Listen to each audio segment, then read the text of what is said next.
Welcome back, America. I'm Hugh Hewitt. Yesterday, I opened the program with Senator Tom Cotton, chairman of the Senate Intelligence Committee, and he's staying with me all week to talk about his brand new book, 7 Things You Cannot Say About China, one that I recommend you go out and get right now for yourself, for your family, for anyone who's a teacher in your life. Senator, I want to go to something on my mind. Mao is a clear sociopath. The great leap forward in the Cultural Revolution, you detail that. When I came of age, Nixon was landing in Beijing and they were shaking hands and he said, oh, I only had a little bit of impact around the world. Do you think Americans my age and younger know just what kind of a sociopath Mao was? No, not at all, Hugh. Mao is the worst mass murderer in history. And I think most Americans, especially most young Americans, would be surprised to know that.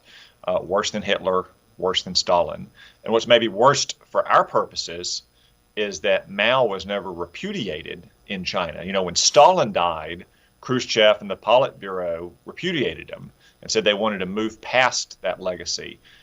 When Mao died, they literally embalmed him and put him in Tiananmen Square and put the giant picture of him up in Tiananmen Square, which is still there to this day.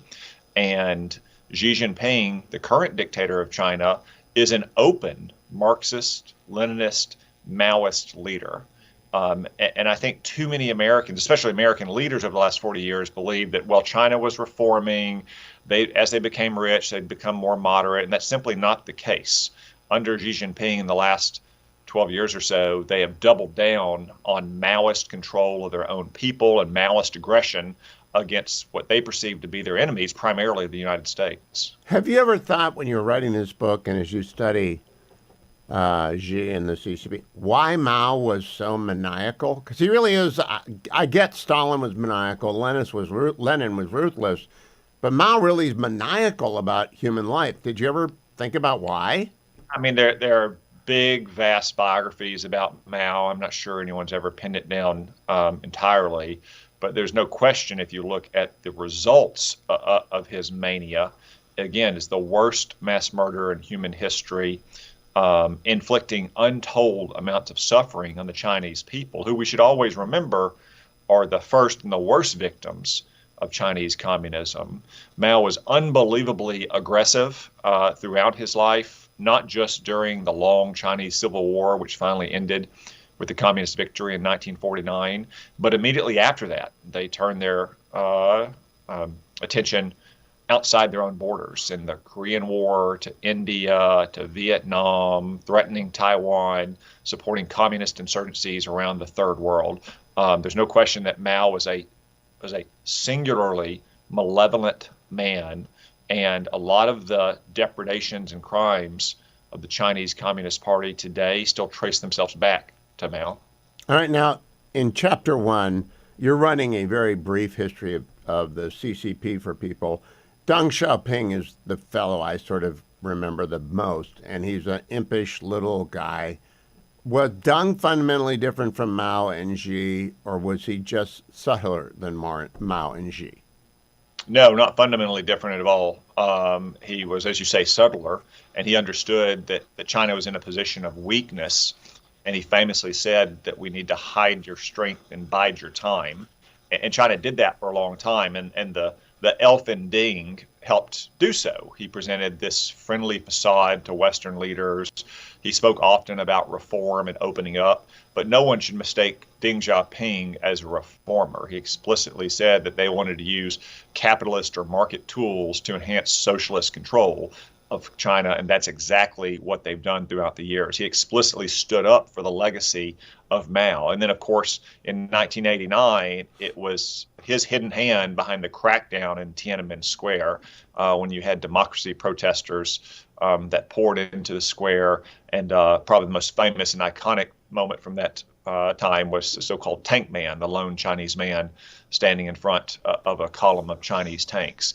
Deng was behind the scenes in all of that. So he was not fundamentally different from Mao or Xi at all. He may have been shrewder in the face that he presented to the world of Chinese communism because he wanted the West to underestimate China. Now, he wanted the West to help China get rich. In 7 Things You Can't Say About China, very early on, page 19, Xi may well be more powerful than Mao. Now, obviously, given his arsenal, that has to be true. But are you talking in terms about his control over the arsenal or just his arsenal? Largely where China is today. China was in many ways in a position of weakness after the long Civil War and World War II. But its military today is the largest in the world. It's second in technological capabilities only to our own. It's closing that gap fast. Its nuclear weapons are proceeding rapidly, but also internally. Xi has tools of control that Mao could only dreamed of, that Orwell probably could have only dreamed of. They've created this techno-totalitarian police state. Half the world's surveillance cameras are inside of China, for instance. Millions of police and paramilitary and military forces are designed to keep control of China's own people. Orwell said that tyranny was a human boot, or a boot stomping in the human face forever. I think in communist China today, we could add that it's a smartphone app monitoring the human face forever. Now, in this chapter 1, you recount the specifics of the persecution of Christians, of Falun Gong, of Tibetans, of Uyghur Muslims, and of Hong Kong. Let's take them in order. We got about 3 minutes left in this segment. The Christian persecution is extraordinary. I don't want to say too much bad about the Pope because he's under the weather right now, and perhaps significantly so. But he's cooperated with the evisceration of Catholic Church independence from China, and it doesn't stop there. All Christians, actually. Yeah, many people are surprised before they read 7 things you can't say about China, that China is one of the largest Christian nations in the world. Up to 100 million Christians worship there. More than half of them are in secret, unregistered churches because China wants you to register your church so they can monitor you and surveil you and make sure that you're not teaching the true Christian doctrine.